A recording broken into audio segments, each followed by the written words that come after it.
Hello friends, तो जैसा कि आप सभी को पता है कि ब्लैक पैंथर का टीजर रिलीज हो चुका है। तो without wasting any time let's start. तो जैसे ही ट्रेलर स्टार्ट होता है आप देखते हो एंडी सेकिंस को, जो कि प्ले कर रहे हैं रोल क्लॉ का। इन्होंने ये रोल पहले भी प्ले किया है दी एज ऑफ अल्ट्राट्रॉन में, जिसमें अल्ट्राट्रॉन उनके एक हाथ काट देता है। तो आप स्टार्ट के ट्रेलर में वो क्लियरली नोटिस कर सकते हो कि क्लॉ का वो एक हाथ नहीं है। मुझे लगता है कि इस मूवी में उन्हें एक बायोनिक हैंड मिलने वाला है, जैसा कि हम इसकी कॉमिक में देखते हैं। और हम देखते हैं कि क्लॉ बात कर रहा है कर्नल से, जो कि हमें नजर आए थे कैप्टन अमेरिका सिविल वॉर में भी, जो कि मेन रीजन था सिविल वॉर में वॉर स्टार्ट करवाने में। और क्लॉ उनसे पूछ रहा है कि तुम्हें वकांडा के बारे में क्या पता है, और जनरल कहता है कि वो एक कपड़ों का देश है जिससे वो काफी मशहूर है। ये इस ट्रेलर में साफ नजर आ रहा है कि कर्नल कुछ छुपा रहा है वकांडा के बारे में। जैसे कि आप सभी को पता है कि वकांडा में वाइब्रेनियम मिलता है, जिससे कैप्टन अमेरिका की शील्ड बनी है। और यहाँ पर क्लॉ कहता है कि वो एल टोराडो को ढूंढ रहा था। ट्रेलर आगे बढ़ने के बाद हमें नजर आते हैं वकांडा का एल टोराडो सिटी, और यकीन मानो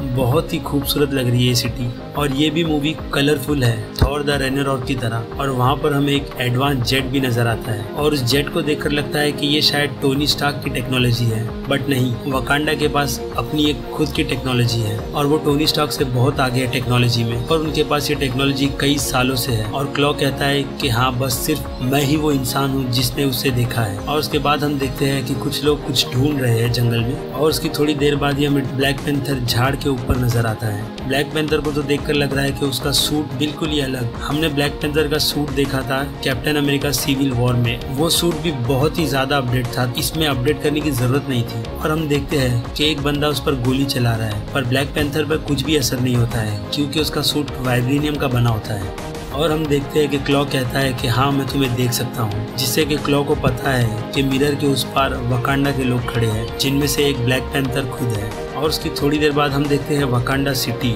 जो कि बहुत ही ज्यादा अपडेट है। और उसकी थोड़ी देर बाद हमें एक आवाज आती है कि दुनिया बदल रही है। ऑफ कोर्स वो जूरी होंगे। जूरी का रोल कर रहे हैं इस फिल्म में फॉरेस्ट व्हिटेकर, जो कि बहुत ही अच्छे एक्टर हैं। और दुनिया बदलने का मतलब है कि इस दुनिया में वो लोग अकेले नहीं हैं, जो कि हम मार्वल की बाकी मूवीज में भी देख चुके हैं। और उसकी थोड़ी देर बाद हम देखते हैं कि एक बंदा सर पर मास्क पहन रहा है, और वो कुछ ब्लास्ट करने के चक्कर में है। मेरे ख्याल से ये वही प्रिजनर है जहाँ पर क्लॉ बंद है। मुझे लगता है कि ये पूरा एक ग्रुप है मैन एप का, जो कि क्लॉ को छुड़ाने आया है, और बाद में उसके साथ भी हो जाएगा। और उसके बाद देखते हैं हम डोरा माजी को फाइट करते हुए, और उसके बाद हमें ब्लैक पैंथर चलता हुआ नजर आता है बिना मास्क के, जो कि आगे बढ़ रहा है। मुझे लगता है कि ये शायद एंड का सीन है। और उसके बाद हम देखते हैं कि ब्लैक पैंथर एक मीटिंग में खड़ा हुआ है, और मुझे लगता है कि यहाँ पर वो सब कुछ बता रहा है वकांडा के बारे में, जैसा कि टोनी स्टार्क ने किया था आयरन मैन 1 में अपनी आईडी रिवील करके। और शायद वो ये भी कह रहा होगा कि वो वकांडा का नया किंग है उनके पिता के मरने के बाद। और जैसा कि हमें पता है कि उनके पिता मरे थे सिविल वॉर में एक मीटिंग के दौरान। और उसकी थोड़ी देर बाद ही हमें माइकल बी जॉर्डन की शक्ल नजर आती है। ये वही इंसान है जो स्टार्ट में मास्क पहन रहा था, जो क्लॉ को छुड़ाने गया था। और इस सीन में लग रहा है कि उसे कैप्चर कर लिया गया है, और मुझे लगता है कि वो यहाँ से ही भाग जाएगा क्लॉ की मदद से। उसके कुछ सेकंड बाद ही हम देखते हैं डोरा मिलाजे की पूरी टीम को, जो कि वकांडा के गार्ड्स है। उसके कुछ देर बाद हमें नजर आता है एरिक ब्लैक पैंथर से फाइट करता हुआ। ये सीन होगा जबकि वो ब्लैक पैंथर को चैलेंज कर रहा होगा कि वो उससे भी ज्यादा पावरफुल है। मैं आपको बता दूं कि ब्लैक पैंथर एक ही इंसान नहीं है, वो पीढ़ी दर पीढ़ी चेंज होता रहता है। जो सबसे ज्यादा ताकतवर होता है वही ब्लैक पैंथर बनता है। इस सीन में मुझे लगता है कि एरिक हार जाता है, और बॉशमैन वहाँ का ब्लैक पैंथर बनता है। और उसके बाद हम देखते हैं एरिक पूरे वॉरियर से झगड़ा कर लेता है, और मुझे लगता है कि वो वहाँ से भाग जाता है, और फिर उसके बाद वो वापस आता है अपना बदला पूरा करने।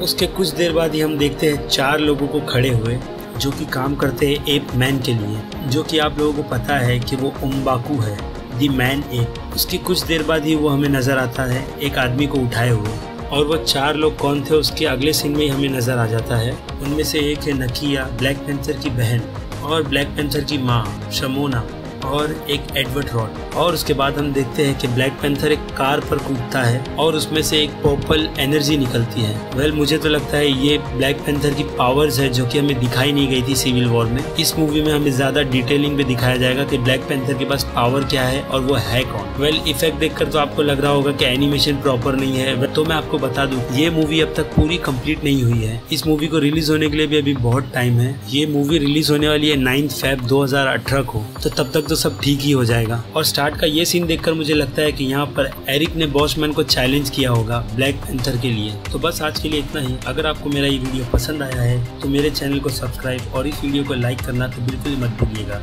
तब तक के लिए बाय।